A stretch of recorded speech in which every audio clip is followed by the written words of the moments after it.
We own banks on the earth. ये मैं नहीं, वचन कहता है कि मैं इतनी आशीष उंडे लूंगा कि तुम्हारे पास जगह नहीं बचेगी उसको बटोरने के लिए, और इस करके तुम बैंक्स बन जाओगे पृथ्वी पर परमेश्वर के लिए, दूसरों के आशीष का कारण बनने के लिए। Amen. You'll be the reason for many people's supply in Jesus' name. बहुत लोगों के जीवन में सोता होने का कारण बनाएगा परमेश्वर आपको। Amen. Finances is the least in the kingdom. So if finances is the least, राज्य में पैसा सबसे नीचा है, और अगर पैसा सबसे नीचा है then it should be the least of our worry. तो हमारी चिंताओं में सबसे छोटी चिंता होना चाहिए। Isn't that true? है कि नहीं? If God considers money as the least, why have we exalted money so much? Why do we think about money so much? अगर परमेश्वर ने पैसे को इतना नीचा स्थान दिया है तो क्यों हम उसकी चिंता करते हैं, इतना सोचते हैं उसके बारे में, इतना ऊंचा उठाते हैं? Amen. But yeah, not anymore. लेकिन और नहीं। Amen. आमीन। You just need to encounter the grace in financial realm. आपको केवल आर्थिक क्षेत्र में अनुग्रह का साक्षात्कार चाहिए। Amen. And that will happen. I believe with all my heart और मैं ये जानता हूँ अपने पूरे दिल से that God is going to raise one of the most generous people in India in this church. कि परमेश्वर भारत देश के सबसे उदार लोगों को इस कलीसिया में उठा कर खड़ा करेगा। Amen. God said, He said in His word that I'm going to prosper you so that I can establish my covenant with you that I promised to your fathers. परमेश्वर कहता है मैं तुझे स्थापित करूंगा ताकि वो वाचा जो मैंने तेरे पितरों को, तेरे पिताओं को दी, उसको पूरा करूं। And He's talking about Abraham, Isaac and Jacob. और वो बात करता है अब्राहम, इसहाक और याकूब की। And what was the covenant? और क्या वाचा थी वो? That I'm going to bless you कि मैं तुझे आशीषित and करूंगा I'm going to make you a blessing और तुझे आशीष का कारण बनाऊंगा for nations of the earth. देशों के लिए, पृथ्वी के देशों के लिए। Amen. आमीन। So your heavenly Father is going to prosper you so that He can establish His covenant that He promised to our father Abraham. आपका स्वर्गीय पिता आपको स्थापित करेगा इसलिए ताकि जो वाचा उसने अब्राहम से की थी आपके जीवन में वो पूरी हो। Amen. So come on, turn to your neighbor and say, neighbor, अपने पड़ोसी को देखें और कहें, पड़ोसी, this is my day ये मेरा दिन है to step into that grace उस अनुग्रह में प्रवेश करने के लिए of abundance. बहुतायत के। Amen. Amen.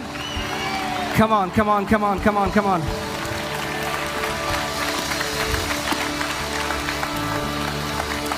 Hallelujah. I am excited. मैं उत्साहित हूँ। And before I go into the word, और वचन में जाने से पहले I would request your participation because I am about to teach you something which will stop. You will never be confused about tithing anymore in your life. मैं चाहूँगा वचन में आप भाग लें, क्योंकि जो आज मैं सिखाऊंगा उसके बाद आप कभी भी दशमांश को लेकर के असमंजस में ना होंगे। I mean, there are many believers, they have known the Lord for years, but this area has not been settled. So they're like old covenant, new covenant, law, grace. We will see it from the word if it's for us or not.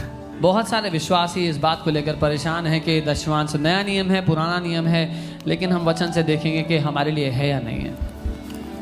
Amen. So you can be seated. आप बैठ सकते हैं अपने स्थान पर। Hallelujah.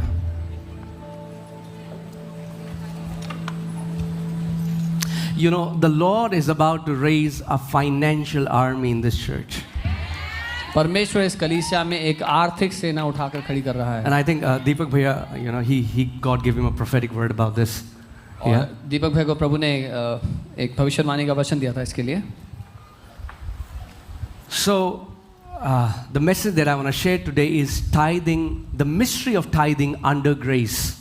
जो संदेश मैं आपको देना चाहता हूँ कि दशवांश का क्या रहस्य है अनुग्रह के अधीन आकर। Tithing is a controversial topic. दशवांश एक बहुत ही विवादास्पद मुद्दा है। And I've told you before that enemy has surrounded the powerful truths with controversy so that people can be confused and not take benefit from those truths. और मैंने आपको पहले भी ये बात कही है कि दुश्मन ने राज्य की जो शक्तिशाली सच हैं उनको विवाद से इतना भर दिया है उन सच को कि कोई भी विश्वासी उनका फायदा ना ले पाए. Amen? Like in the little journey that I'm doing with the Lord, I have realized this, that greater the controversy you find in the body of Christ regarding a topic, more powerful that truth is. और अपनी जो छोटी सी यात्रा मैंने प्रभु के साथ की है वो देख उसमें यही पाया है कि मसीह की कलीसिया में, मसीह के देह में जिस मुद्दे पर बहुत बड़ा विवाद है वो उतना ही शक्तिशाली मुद्दा है. Amen? So, what is tithing? So दशमांश क्या है? Tithing comes from the Hebrew word maser. दशमांश इब्रानी शब्द मासेर से आता है. And it simply means 1/10. और इसका साधारण अर्थ है 10वां अंश. Right? And I'm sure many of you would be waiting that I'll open Malachi 3:10. और मुझे पता है आप में से बहुत सारे लोग इंतजार कर रहे हैं कि मैं मलाकी 3:10 खोलूंगा. It's a way to interpret scriptures, and it's called the law of first mention. मैं आपको सिखाना चाहता हूँ वचन का अनुवाद करने का एक नियम है. जब पहली बार किसी मुद्दे का परिचय किया जाए तब उसका क्या अर्थ है. That means if you want to learn about anything, any truth in God's word, you find out the first time it was spoken, and from there you will get an understanding of what it means. तो जब पहली दफा परमेश्वर के वचन में किसी मुद्दे को लेकर के बात की गई तो उस मुद्दे का वहां पर क्या अर्थ था वहां से आप जान सकते हैं. So tithing is mentioned in the first book of Bible. So दशमांश का परिचय बाइबल की पहली किताब में किया गया. Right? In the very first book of Old Testament. पुराने नियम की पहली किताब में. Right? So that's Genesis 14:18. उत्पत्ति 14 उसका 18. Genesis 14:18, we'll see what the Bible says. हम देखेंगे बाइबल यहाँ पर क्या कह रही है. Okay. Then Melchizedek, king of Salem, brought out bread and wine. He was the priest of Most High God. तब शालेम का राजा मल्कीसिदक जो परम प्रधान ईश्वर का याजक था रोटी और दाख मधु ले आया. So the context is that Abraham is coming back from a war with spoils. Abraham has seen victory. Now he's coming back with spoils. और मुद्दा यह है कि अब्राहम एक युद्ध लड़कर जीत कर और बहुत सारी संपत्ति लेकर उस युद्ध में से वापस आया है. And he meets this mysterious character called Melchizedek. और उसको बहुत ही रहस्यमयी एक व्यक्ति मिलता है जिसका नाम मल्कीसिदक है. The Bible doesn't talk much about him. Bible इस व्यक्ति के बारे में ज्यादा नहीं बोलती. But the Bible clearly says that he had no mother, no father. लेकिन बाइबल ये बताती है इस व्यक्ति के बारे में ना ही इसकी माँ थी ना ही इसका पिता था. And he was a king of Salem, which comes from the word shalom or righteousness. He was the king of righteousness and he was a high priest. वो शालेम का राजा है. शालोम या धार्मिकता का राजा था और परम प्रधान परमेश्वर का याजक था. And many believe that he was a pre-incarnate appearance of Jesus Christ. Before people knew Jesus, he appeared as Melchizedek. और बहुत से लोग ये भी मानते हैं कि इससे पहले कि यीशु मसीह यीशु का रूप धारण करके पैदा हुए होते यीशु मल्कीसिदक के रूप में आए. And now Abraham meets this man, this king priest called Melchizedek. और अब अब्राहम इस राजा याजक मल्कीसिदक से मिलता है. Now what did Melchizedek bring? मल्कीसिदक क्या लेके आपने साथ? Bread and wine. रोटी और दाख मधु. What does that symbolize? ये क्या दिखाता है? Communion. Prabhu Bhoj. On the night Jesus was betrayed, he took bread and wine and said, "Eat, this is my body broken for you. Drink, this is my blood shed for you." जिस रात को यीशु को धोखा दिया यहूदा ने, उस रात यीशु ने अपने चेलों को रोटी दी, कहा खाओ ये मेरी देह है, और दाख मधु दी, कहा पियो ये मेरा लहू है नई वाचा का. And he blessed him and said, "Blessed be Abraham of Most High, possessor of heaven and earth." और उसने उनको आशीष दी और कहा परम प्रधान ईश्वर की ओर से जो आकाश और पृथ्वी का अधिकारी है, तू धन्य हो. And blessed be God Most High, who has delivered your enemies into your hand. और धन्य है परम प्रधान परमेश्वर जिसने तेरे विद्रोहियों को तेरे वश में कर दिया। And he, that means Abraham, gave him, Melchizedek, a tithe of all. और तब अब्राम ने उसको यानी कि मलकीसेदेक को सारी वस्तुओं का 10वां हिस्सा दिया। Now, nobody told Abraham to do that. अब किसी ने अब्राहम को नहीं कहा था कि ऐसा कर। But the thing with communion is, you remember Jesus gave communion to two disciples on the road to Emmaus and their eyes were open. When you take communion with the right heart, your eyes would open to many truths that are in the Bible. अब प्रभु भोज की बात ये है, अगर आपको याद हो Emmaus के रास्ते पर 2 शिष्य जा रहे थे यीशु मसीह के, जब उन्होंने प्रभु भोज लिया उनकी आंखें खुल गई। जब आप प्रभु भोज लेते हैं, राज्य के कई सत्य हैं जिनको देखने के लिए आपकी आंखें खुल जाती हैं। And Abraham, और Abraham without anybody telling him, बिना किसी के उसको बताए हुए, by revelation, प्रकाशन के द्वारा gave tithe दशमांश देने लगा of all that he had जो कुछ उसके पास था उस सब to Melchizedek. मलकीसेदेक को। Okay? So I'm establishing some truth here. Later we will see, that what was tithing in the old covenant, what is tithing in the new covenant. तो मैं कुछ सत्य है जिसको स्थापित कर रहा हूँ ताकि हम देख सके कि पुराने नियम में दशमांश का अर्थ क्या था, नए नियम में दशमांश का अर्थ क्या है।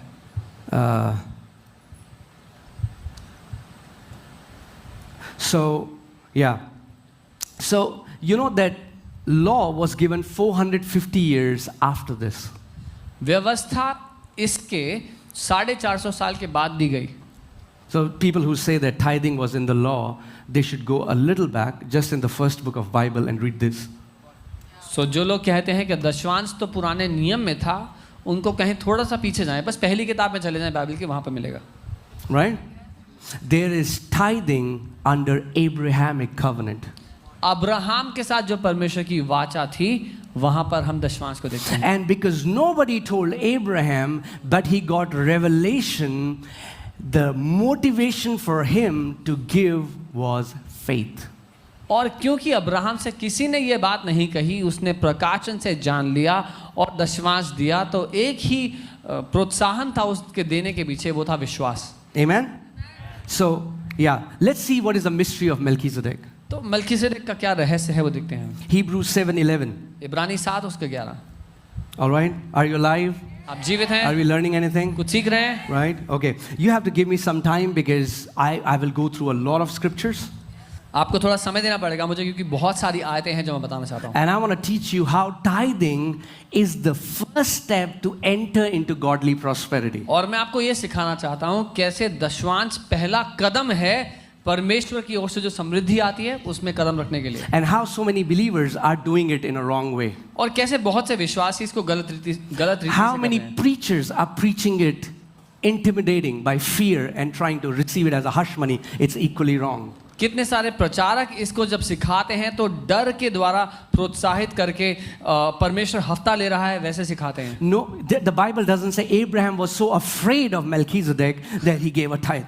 बाइबल ये नहीं कहती कि अब्राहम मलकीसेदेक से इतना भयभीत हो गया कि उसने अपना 10वां हिस्सा दे दिया उसको। No, because when he met Melchizedek, his heart was filled with so much honor, and the revelation that was born out of honor was tithe. क्योंकि जब वो मलकीसेदेक से मिला उसका हृदय आदर से इतना भर गया कि आदर के द्वारा जो पहला काम उसने किया वो था दशमांश देना। Amen? All right, let's read it. Therefore, if perfection were through the Levitical priesthood, for under it the people received the law, what further need was that there another priest should rise according to the order of what? Melchizedek, and not be called according to the order of Aaron. और यहाँ लिखा है यदि लेवीय याजक पद के द्वारा सिद्धि प्राप्त हो सकती जिसके सहारे लोगों को व्यवस्था मिली थी, तो फिर क्या आवश्यकता थी कि दूसरा याजक मलकीसेदेक की रीति पर खड़ा हो और हारून की रीति का ना कहलाए। Okay, hear this carefully. In the Old Testament, the priesthood was under the Levitical priesthood. They were the children of Levites. जब व्यवस्था आ गई पुराने नियम में, तो जो याजक था वो लेवी था, उसके अधीन था सब। every priest that has to be born. बनना चाहता है वो केवल लेवी के कुल का होगा तभी बन पाएगा. But the problem is, old covenant could have not made anyone righteous. लेकिन दिक्कत ये थी कि पुराना जो नियम था वो किसी को भी धर्मी नहीं साबित कर सकता There था. was no perfection in the old covenant. उस पुरानी वाचा के द्वारा सिद्धि प्राप्त नहीं हो सकती So थी. God had to establish a new priesthood. इसीलिए परमेश्वर को एक नया याजकपन लाना जरूरी था. This priesthood had to be in the order of what? Melchizedek. और Yeah, ये- yes, the same. ये जो I know याजक it's tongue twister. ये जो याजक पद था किसके स्वरूप किसके समान होना चाहिए था? मेल्कीसेदेक के. Amen? Right? So, and not be called according to order of Aaron. और हारून की रीति से नहीं होना था इसको. Is that clear? So in the new covenant, नई there is वाचा. still a priesthood. नई वाचा में आने के बावजूद एक याजक पद है. We still have a high priest. अभी भी हमारा एक महायाजक है. Remember, the Bible says Jesus, our high priest who have ascended to heavens. याद है बाइबल बताती है हमारा यीशु हमारा महायाजक जो स्वर्ग में है. But the beautiful mystery is that Jesus was not born from the tribe of Levi. He was born from the tribe of Judah. खूबसूरत रहस्य ये है कि यीशु का जन्म लेवी के कुल से नहीं हुआ, यहूदा के कुल से हुआ. So God ended the Levitical priesthood in the old covenant. He said, no more. No more from this house, but there would be a new priesthood that would arise in the new covenant. सो परमेश्वर ने levy कुल का जो याजक पद था उसको समाप्त किया, पुराने नियम के याजक पद को समाप्त किया और कहा अब और इस कुल से नहीं, लेकिन यहूदा के कुल से परमेश्वर ने यीशु को उठा करके एक नए याजक पद पे खड़ा किया. Hebrews 5:10. इब्रानी 5:10. And here the Bible is talking about Jesus, and God is declaring is called by God as high priest according to the order of Melchizedek. इब्रानी 5:10 यहाँ परमेश्वर यीशु की बात कर रहे हैं और कह रहे हैं और उसे परमेश्वर की ओर से मेल्कीसेदेक की रीति पर महायाजक का पद मिला. Right? Next verse. अगली आयत. Of whom we have much to say. Apostle Paul is saying, hey, guys, I have much to teach you about Melchizedek, but I cannot because you have become dull of hearing.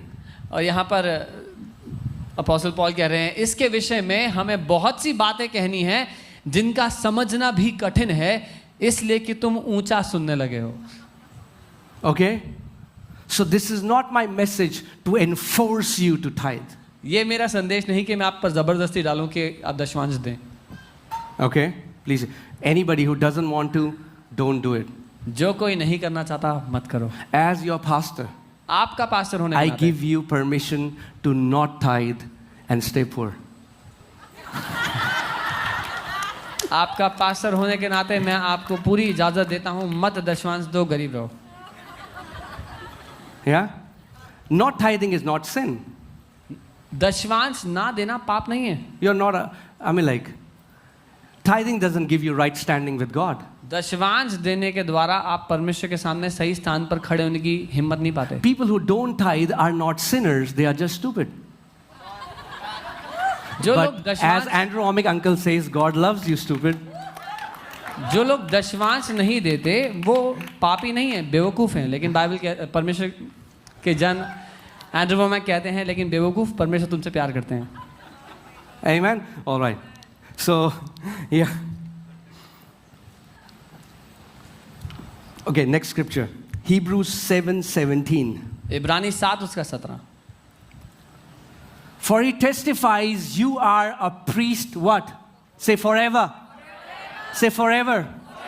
Melchizedek priesthood is an eternal priesthood.